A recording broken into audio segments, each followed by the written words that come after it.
बेयाव गोबां माखासे जाहोन दङ जे एलपि स्कुला बर' मिडियामनि एलपि स्कुल रायजो राजाया कमिउनिटि मोनसे इनिशिएटिभनि गेजेरजों गायसनदोंमोन बिनि उनाव बेखौ सरकारि खालामनाय जाबाय दाबो माखासेया भेन्सार जानानै दङ भेन्सार स्कुल सरकारि खालामनांगौनि थाखाय जों खामानि मावबाय थादों जायफोरा सरकारि एलपि स्कुल दिनै बेयाव फोरोंगिरि गैलिया आरो रिटायार जानायनि उनाव फोरोंगिरि थिसननांगौमोन सम मथे थिसनाखै अट'मेटिकेलि स्टुडेन्टआ खमायलांदों आरो जि बाथ्राखौ नोंथाङा सोंदों जे प्राइभेट स्कुल क्वालिटी एडुकेशननि थाखाय दिनै माखासे बर' मिडियामनि प्राइभेट स्कुल गायसनदों बियो जायगा जायगाल' दङ बेयाव बारा इम्पेक्ट जादों होननानै आं सानाखै किन्तु जायफोर इंराजि मिडियाम बा असमिया मिडियाम बेफोरो मासरुम बादि दिनै माखासे ओनसोलाव माने उइदाउट प्रपार पारमिसन आरो डिअ आरो बिअआ अबैध भाबै इलिगेल भाबै बे स्कुलफोरखौ सालायनो होयो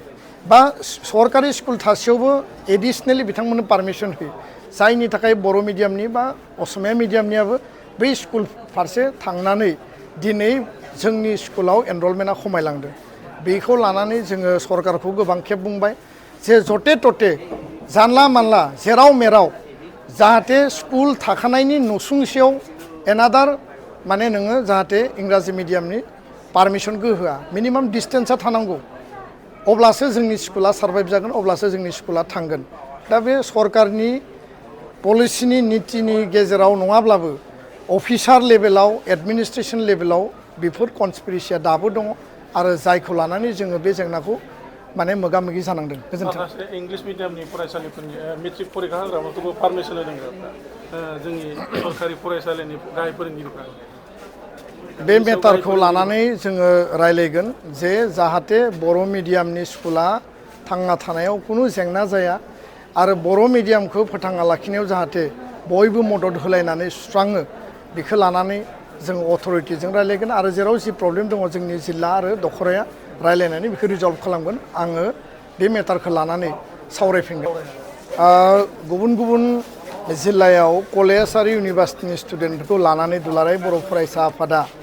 जोङो सोलोंथाइ माहारि दानाय आरो बड'फानि जि माहारिबाद माहारिनि आदर्शखौ लानानै गेरेमसा माहारि दानायनि जि मोनसे जोंनि जि प्रिन्सिपल बा जोंनि जि आइडिय'लजि जोङो एवारनेस मिटिं बा इयुथ मिट जों खालामगासिनो दङ बिश्वनाथ जिल्लायाव गहपुराव थानाय सयदुवार बिश्वनाथ कलेज आरो सतिया आरो गुबुन गुबुन हायार सेकेन्डारि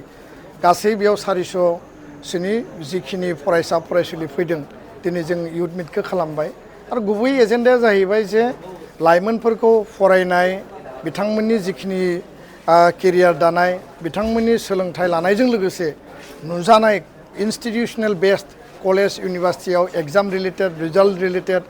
बा कर्स रिलेटेड जिखिनि इस्युस दङ जों बेखौ खोनासंदों जाहाथे जोङो अथ'रिटिजों बेखौ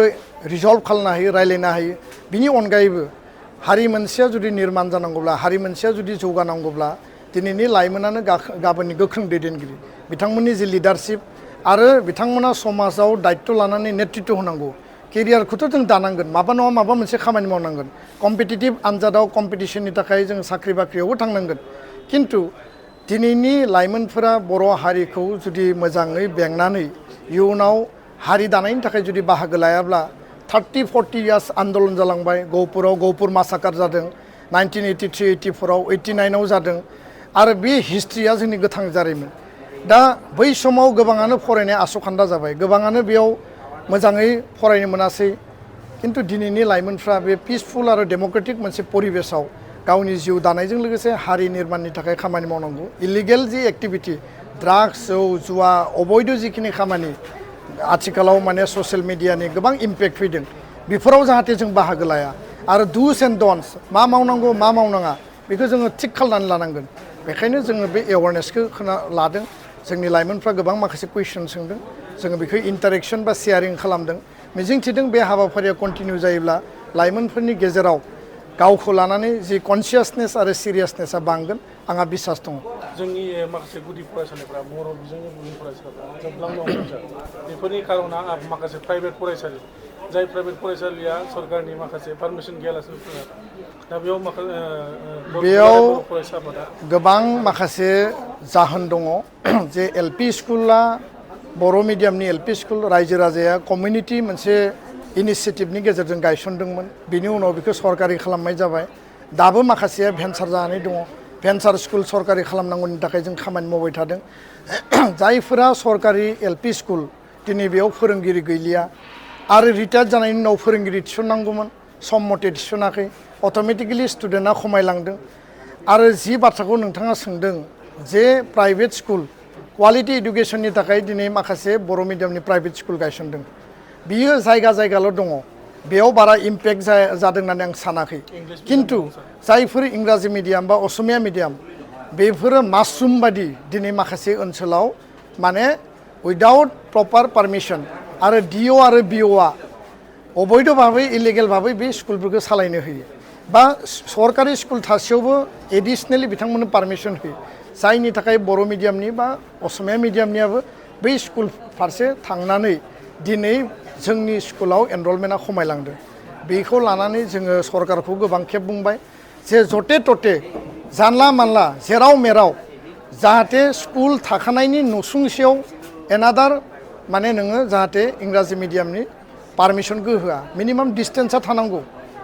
अब्लासो जोंनि स्कुला सार्भाइभ जागोन अब्लासो जोंनि स्कुला थांगोन दा बे सरकारनि पलिसिनि नीतिनि गेजेराव नङाब्लाबो अफिसार लेभेलाव एडमिनिस्ट्रेसन लेभेलाव बेफोर कनस्पिरेसिया दाबो दङ आरो जायखौ लानानै जोङो बे जेंनाखौ माने मोगा मोगि जानांदों गोजोन्थों माखासे इंलिश मिडियामनि फरायसालिफोरनि मेट्रिक फरिखा होग्राफोरखौबो पारमिसन होदों जोंनि सरकारि फरायसालिनि गाहाय फोरोंगिरिफ्रा बे मेटारखौ लानानै जोङो रायलायगोन जे जाहाथे बर' मिडियामनि स्कुला थांना थानायाव खुनु जेंना जाया आरो बर' मिडियामखौ फोथांना लाखिनायाव जाहाथे बयबो मदद होलायनानै सुस्राङो बेखौ लानानै जों अथ'रिटिजों रायलायगोन आरो जेराव जि प्रब्लेम दङ जोंनि जिल्ला आरो दखराया रायलायनानै बेखौ रिजल्भ खालामगोन आङो बे मेटारखौ लानानै सावरायफिनगोन गोजोन्थों